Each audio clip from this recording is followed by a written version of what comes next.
This show is about your mental health. While it's supported by the pillars of positivity and hope, if you find yourself in crisis, please reach out for help. In many communities in both the United States and Canada, you can dial 211 to be connected to mental health and crisis services in your region. While it may seem like it at times, you are not alone. Suicide.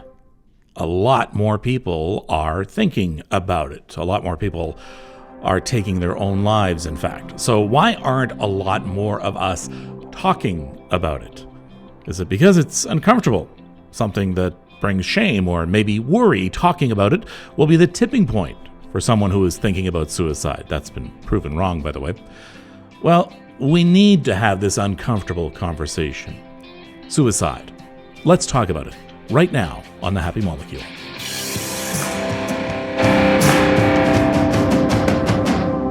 Jake Beers was making a name for himself in the music scene with his band Home Sweet Home from Aurelia, Ontario. Got a lot of people in a small town. Got them peeping on my wall now. It's a freaking weekend, can we fall down? We all... In the winter of 2014, Jake's dad died in a snowmobile accident. No one could have imagined just how painful this would become for young Jake. In fact, his cries for help were right there for all of us to hear. Here's an open letter to myself. I never find the nerve to ask for help. No, I only leave the house unless I have to, and it's probably why you never stuck around. I'm sorry that I always let you down. After one suicide attempt, his mother tried to find counseling for her son. Then on December 1st, 2019, his mom, who brought Jake's life into this world, found her son's lifeless body in his bedroom. He was just 6 days shy of his 25th birthday. Have you ever had your mother in your arms, crying for the husband that she lost? Suicide is not a spur-of-the-moment idea. Usually there's some build-up, during which time often there are calls for help, calls that can be blatant or very abstract. In most cases, those left behind wonder why they didn't hear those calls and what they could have done better. Sakina is a researcher with a suicide and prevention studies program at St. Michael's Hospital in Toronto. She and her team have just started a study that will dive right into the neurobiology of those contemplating suicide. You work with mental health in particular right now. What are you doing? So the research that I do at Unity Health Toronto in the Arthur Summer Rotenberg Suicide and Depression Studies program is really looking at the neurobiology around suicide risk and depression, and also looking at how we can use that information to develop new treatments, and also just to develop new treatments for to support people more. So that's the focus of my research at the moment. The latest numbers are we average about 4,000 deaths by suicide a year. That translates to about 11 and a half deaths per thousand in Canada, a little bit higher in the US. So we are seeing an increase here because of COVID? So it's 11 and a half per 100,000. And there's a projected increase. We don't have the data yet. So there's other researchers across Canada who are going to be collecting this data. So 2020 is not done yet, so they don't have the stats yet. But the Canadian Mental Health Commission, in connection with the University of British Columbia, did do a survey of 3,000 people across Canada and found that there was a doubling, really, of the level of suicidal thoughts that people have been having. It's definitely more increased in people who have actually had to quarantine. So it's even higher in those individuals, which makes sense because that isolation is really a predictor for suicidal thoughts. So, and I think also with the unemployment rates that we're seeing, there's also a projected increase in suicides related to that. So it's clear that something really needs to be done to help people get through this hump, because COVID's not going to be here forever. So how can we really mobilize people to support themselves more when there's lack of access to services and lack of access to community as much as we had before? And there's ways to do that. I want to get into those ways in a few minutes, but I want to talk about suicidal thoughts. Tell me about suicidal thoughts. How would you define them? Yeah. So they can be more passive from, I don't feel like life's worth living, to very, very active, like I have a plan to kill myself tomorrow. So it can range. It's not just one thing. So it can range in intensity. So it's something that people can be mindful of. And it doesn't necessarily actually mean that just because someone has really severe suicidal thoughts that they're going to be more at risk for actually dying by suicide.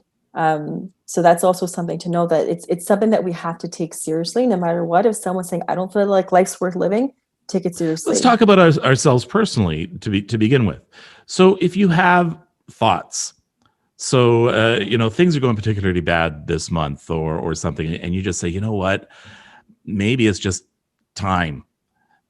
How serious should you take that yourself if your mind starts going towards that direction? I think that it should be taken seriously in the fact that what that means is that there's something that you're feeling that is really overwhelming and feels intolerable. What is it? So now we can try to start to drill down. Okay, well, life feels like it's not worth living. I feel like maybe this is, suicide is an option for me. Suicide's a behavior. What are you feeling? Right? You're not feeling suicidal. So is it the case that, you're feeling lonely and that feels intolerable? Is it the case that you're feeling really sad or anxious and that feels intolerable? Are you feeling all those things at once? And is that intolerable? Once you can start to identify what is actually happening, then you have a lot more room to decide how you want to deal with it. Because if you're feeling sad, you're going to deal with that in a different way than if you're feeling angry. So it's about trying to kind of get at that, emotional precision, if you will, which also really helps to slow things down. When we're in this emotional salad spinner, right, it's so easy to move from emotion, reaction, right, without any sort of awareness. And so if we can bring a stop to that and slowing things down, being curious about what's true for me right now? What am I really feeling? What feels so bad? So then that in of itself can help to reduce certain levels of distress. Essentially, what we tell people about their own mental health, about dealing with depression, same thing. As soon as you start feeling these thoughts, try and label them, try and identify them. Yes, absolutely. So that's what we were talking earlier before the podcast about emotional literacy, and developing that is so important. And for some people, maybe words don't work really well. So maybe you want to work with colors in a rainbow or a painting or whatever means something to you. You could do it by sounds, like whatever you can kind of help kind of scale. And you can use that to help identify what you're feeling. I right? like that idea, doing it by sounds. Heck, you could even pick out songs that sort of describe what you're feeling. Absolutely. And I think that that's something that we don't take into account, that, if I can't name it, I don't know. There's other ways to know things, right? There's other ways we can get information. And sometimes if we don't know this one way, then, we'll judge ourselves and shame ourselves for not being able to do that. But there's other ways, and not everyone's the same. I remember in taking some crisis counsel training that we talked about people having suicidal thoughts, people sort of going a little bit further and planning a time and a place and a date, people then getting the means by which they want to do it. So, I mean, there's different levels that you go through. What's happening there as things worsen? Is there an original cry for help that maybe we're missing? I think the cry for help that we're missing is that we're not asking. How do you ask them? The question's not even being asked. Do you feel like you want to kill yourself? Just like that. Do you feel are you having suicidal thoughts? There's no research to indicate that if you ask that question, it's going to increase a person's risk. There's nothing to suggest that. It's just a scary thing for people to say. So that's your stuff, right? Yeah. That you have to kind of work through. But that person, it is so helpful to now be like, I can say the word. I don't have to be afraid of the word. And someone's coming to help me there in that space where I need to be helped. Help me out here in a person's thought process, because so much is said about someone who takes their life by suicide. Oh, that was the lazy way out, or what a coward, or anything like that. What is going through the mind of someone who feels that this is the only alternative? And do they feel that? Do they feel this is the only alternative? And how difficult a choice and a decision is it? Imagine the worst intense pain that you feel like you've ever felt. Imagine feeling that every single day. Imagine that the people that you talk to don't want to hear about it. There's nowhere for you to really talk about it and to express it and explore it. And it is even actually maybe even hard for you to understand. Like, what is all this? What is it that I'm feeling? So I think it's really important that we recognize that when a person's having suicidal thoughts, it's reflective of a very deep pain that is happening inside. We call it psychological pain or psychache. And it's interesting because it's qualitatively different. And you know what? That is depressed. something I've actually had, that psychache, where it Yeah. feels so painful.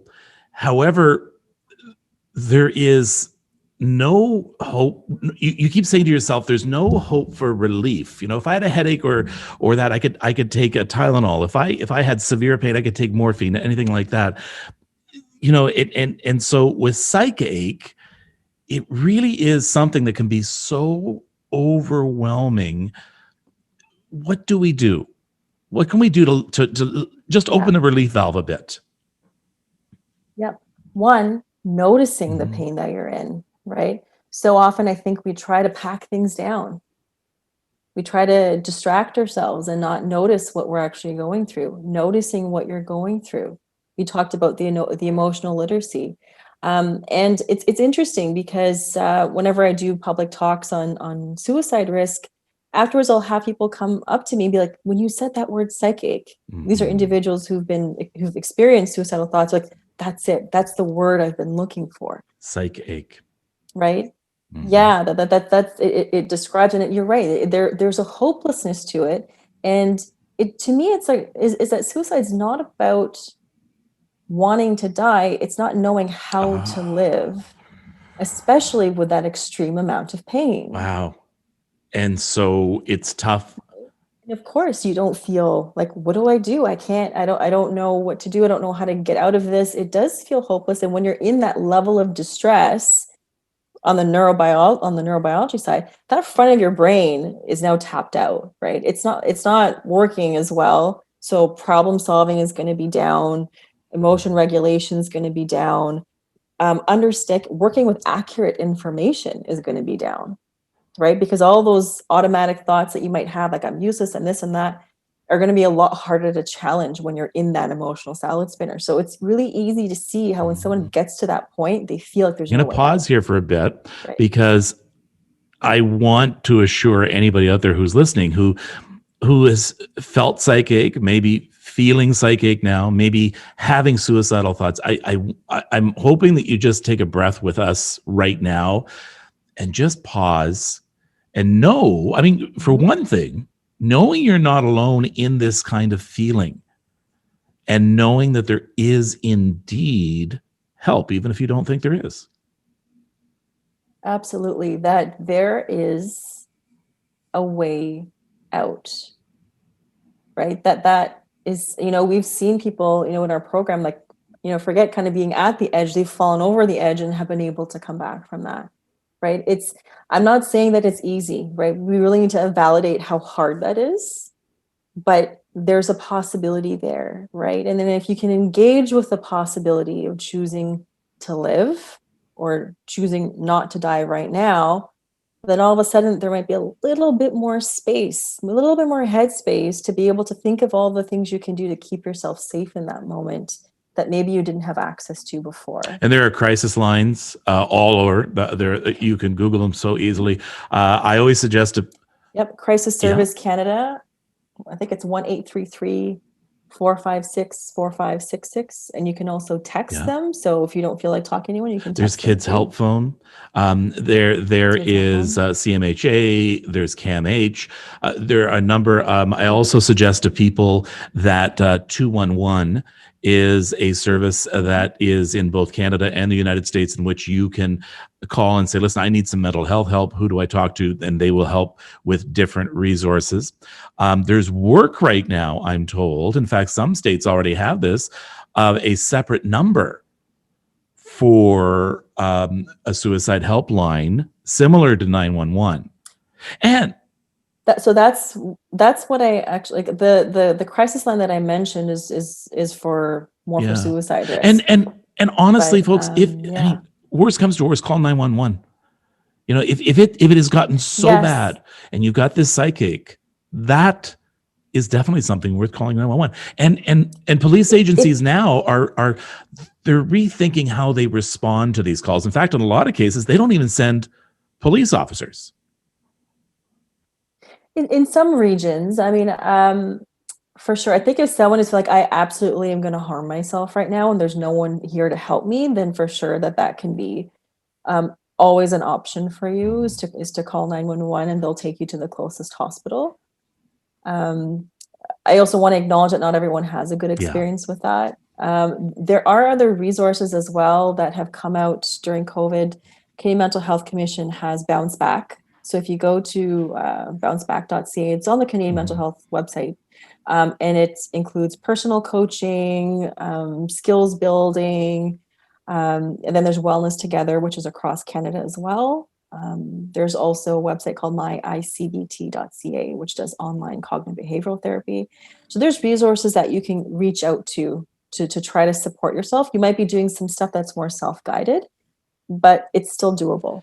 Okay, so I definitely wanted to get that message out there and that word out there, and I hope it gives a lot of people a reason to pause and just take a breath. I want to talk more now about this study that you're doing. This is a pretty intensive study. What is it?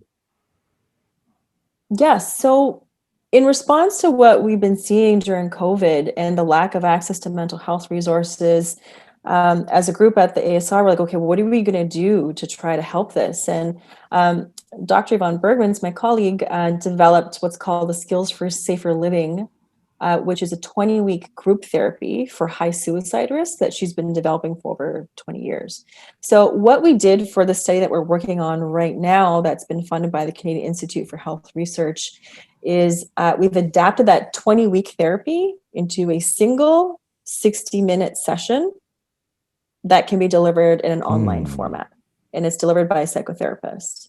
And really kind of the theory around that is kind of what I said before, that once a person can engage with the possibility of choosing to live or to not die right now, that they're better able to engage in those interventions to reduce their risk.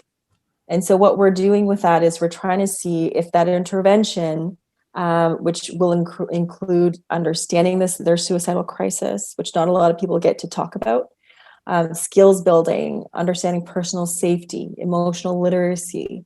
And we're going to be doing that over the course of an hour, amongst other things.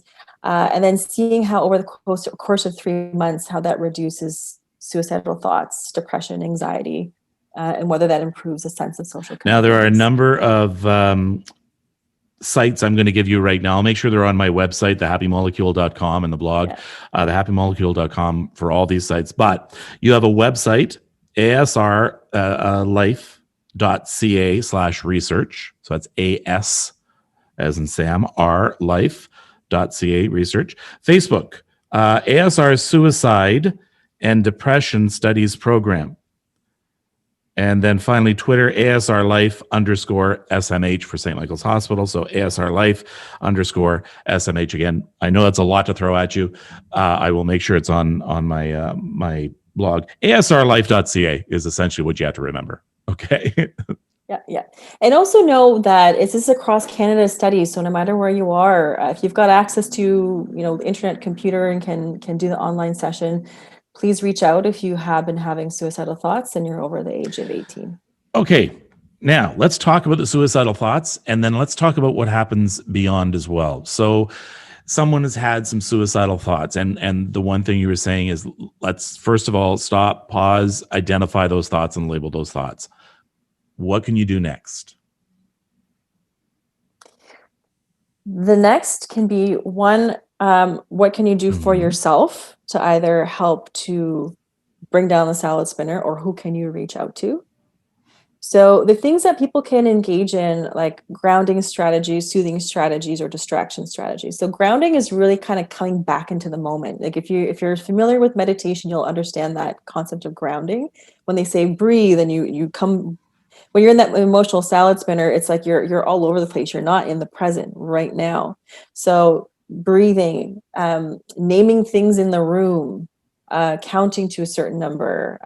You can focus on breathing. For some people, that can be really activating. So an option that I often will give clients is that if you're breathing, just relax your breathing, but maybe focus on your hands, or like really kind of feeling yourself strong in the chair, your feet on the floor. So those are grounding strategies. Soothing strategies, working with your senses, anything with your senses, whether it's music, if you're really into touch, like maybe a soft, something warm, or if you like smells, you can, I know, whether it's aromatherapy, or, bake some homemade cookies or Mhm. something like that. So anything that's working with the senses that you find soothing, I always recommend people to assess how they're feeling, their level of distress before and after these strategies, so they can get a sense of how much it's actually helping. And then even playing around with when it helps. Maybe this particular strategy helps in the morning, but maybe not so much at night. And that's okay too. But you're really just kind of building your toolbox. So what can I access? Like you mentioned, meditation. That's something that's one tool in your toolbox, but you can have a ton of tools in your toolbox. There's no limit to that. So just grabbing things. Maybe you feel like singing and you want to use your voice or something like that. Take Mhm. space in the room. So there's a lot of things you can do that will help to reduce um, the level of distress to the point where you might be more in your window of tolerance, which doesn't mean that you're not feeling anything, but that you're able to work with it in the moment. You have a bit more of your brain, and your head is online more so. And then like kind of really knowing who you can reach out to when you really need to vent and you have to express these big feelings or be soothed. Like maybe you need to, that person in your personal life, or maybe you're calling a crisis line. And that person might be different than the person who might help you just distract yourself, or might help you do more practical things like helping you with the groceries. So these all might not be the same people. And you just kind of knowing what resources that you can really draw on in that moment, and kind of having that person maybe on speed dial, and being able to maybe even tell them, like, I got a code. If I text you SOS, you know that I need your help, and you just Okay, come, so how do kind of you thing like okay, that. let's look at that person then. How do Hmm. you talk to someone? How do you help someone who has called and said, SOS, I need help? Hmm. Yeah. You ask, what's going on? What do you need? How can I help you? Right. So it's not even like, I recently had someone say, like, a therapist, she was talking about how even asking someone, like, are you okay, can sometimes be a little bit stigmatizing, because it makes the person feel like they need to say Mhm. they're okay, right? Which is interesting. I never So what's considered that. going on? But Yeah, how can I help you? So someone saying SOS is like, how can I help? You need help? How yeah, can I help you? What is it that you need that I okay. can do for you right now? And also kind of knowing that the person, if they're in that salad spinner, might not know what the answer to that is. So sometimes it's good to have those conversations when someone's not as distressed, to say, okay, when you're feeling like that, what is it that you find that is helpful, so that I know I can just help you Mhm. do it without you even having to ask for it. And then so having those conversations about what you need are so important. And knowing, again, that people have different skill sets.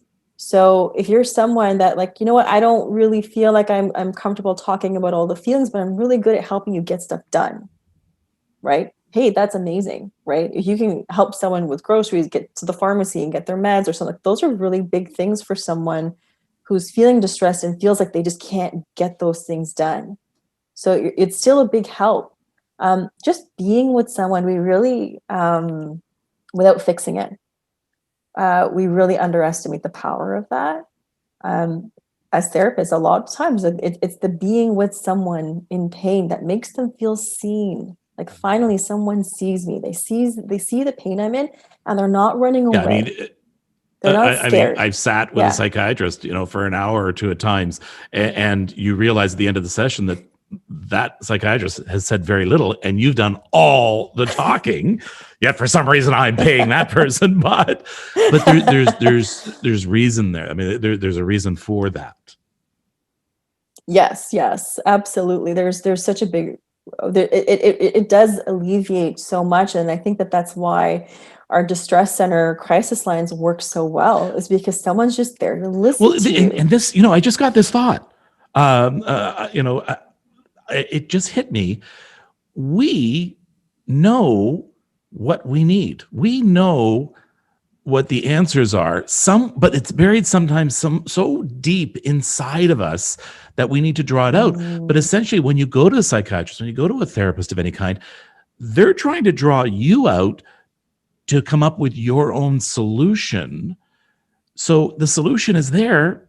So helping someone find that solution by just listening does a world of good. It does a world of good, and also like what therapists and psychiatrists will be doing will be directing the conversation. They know where it's going, right? And they're directing you to that solution without, a good therapist isn't going to be giving you the solutions. You got to come up with those yourself, but they're helping you develop the skill set to listen to that voice that might have been so weighed down by all these opinions of yourself or expectations or unwritten rules, that all of a sudden it's like that voice just becomes so quiet, right? And then so if you start to listen to it a little bit more, it'll start to become louder and louder. All right. I want to talk about two very different demographics right now. One, seniors, the other, students. So let's start with students. We have very sadly seen an increase in the number of students who have had suicidal thoughts and who have taken their lives by suicide. And folks, by the way, I always try and take this time to educate whenever possible. You don't commit suicide. Absolutely. Thank you for saying that. And I'm going to let you explain why.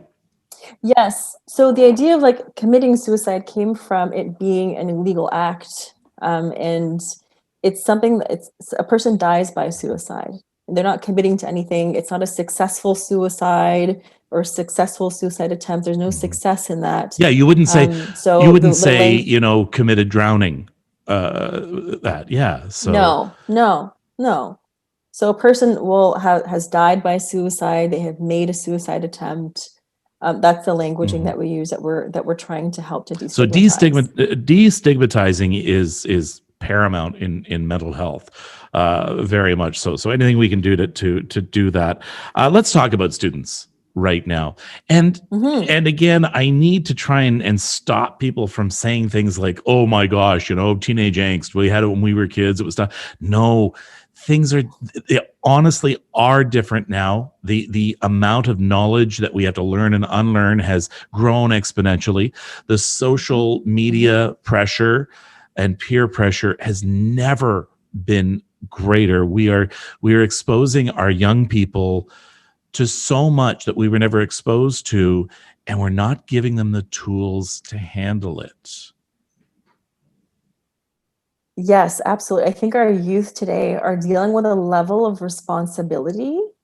Even social media to me is a huge responsibility, right? Because there's a lot of potential deleterious mental health effects that can come from that. And that's a whole other conversation that we can have. But they are dealing with a lot, and it's too much, right? Sometimes it's just too much. But there's always that pressure to do more and more and more from the societal or maybe even familial perspective. But I mean, in youth, suicide is the second leading cause of death, right? Yeah. That's not okay.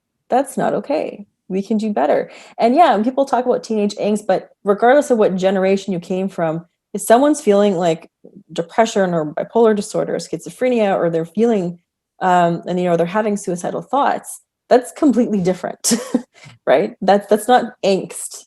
This is someone, again, who's in an immense amount of pain.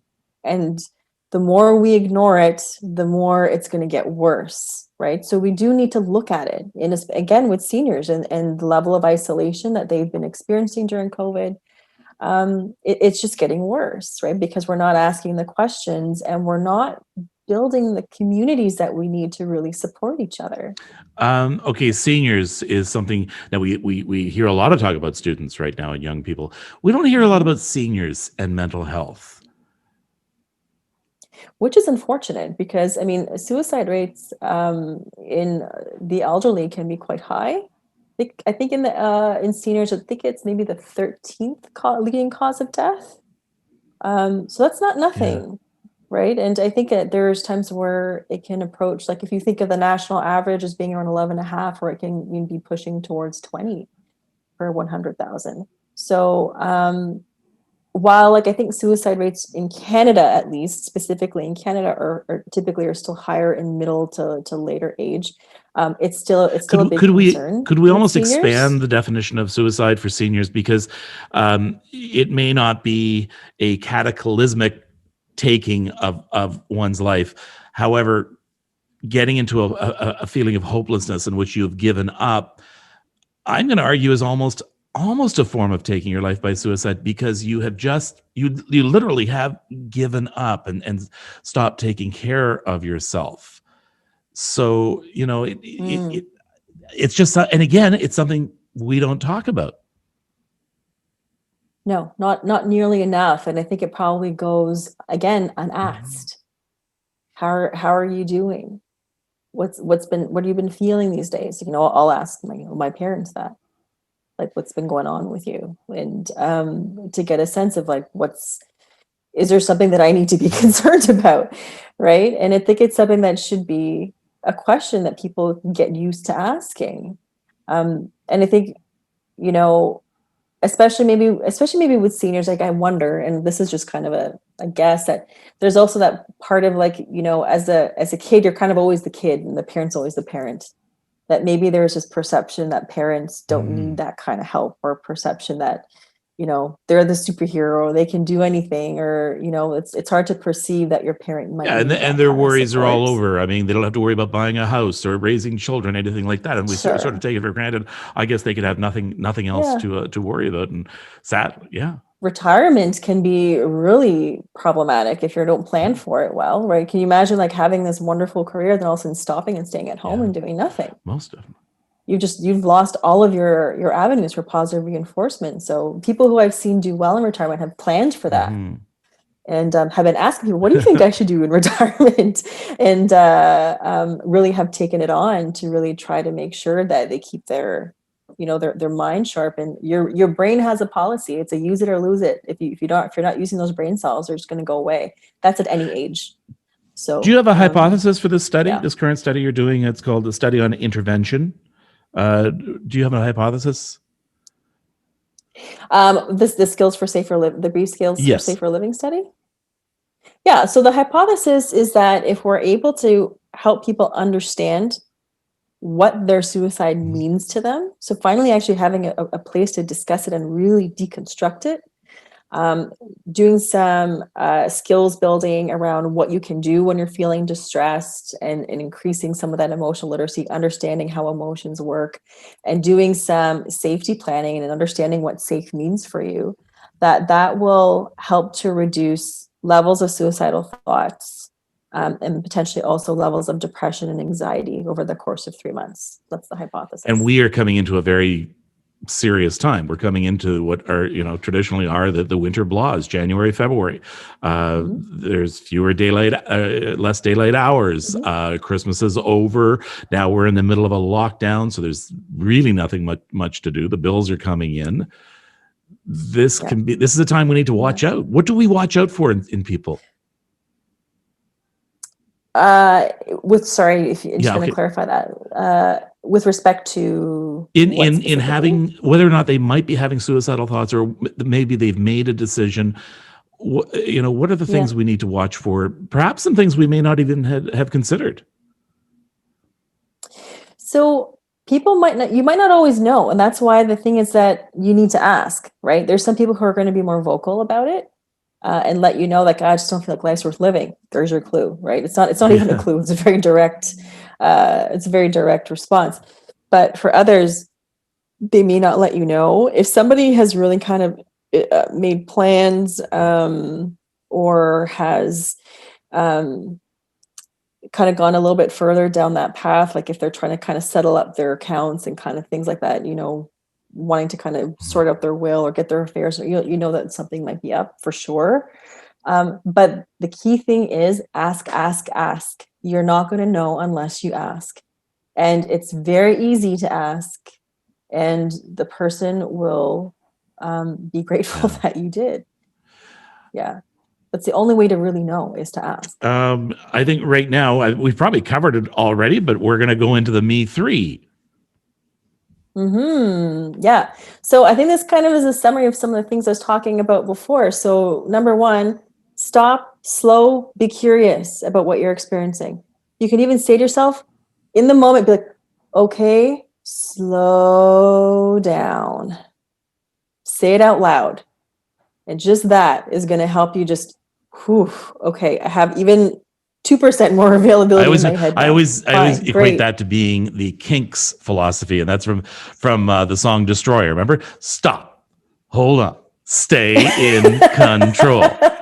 So if you have to, hey, that's a good mantra. So stop. I think it's essentially very easy. Stop. Yeah, stop and slow down. Be curious about what you're feeling.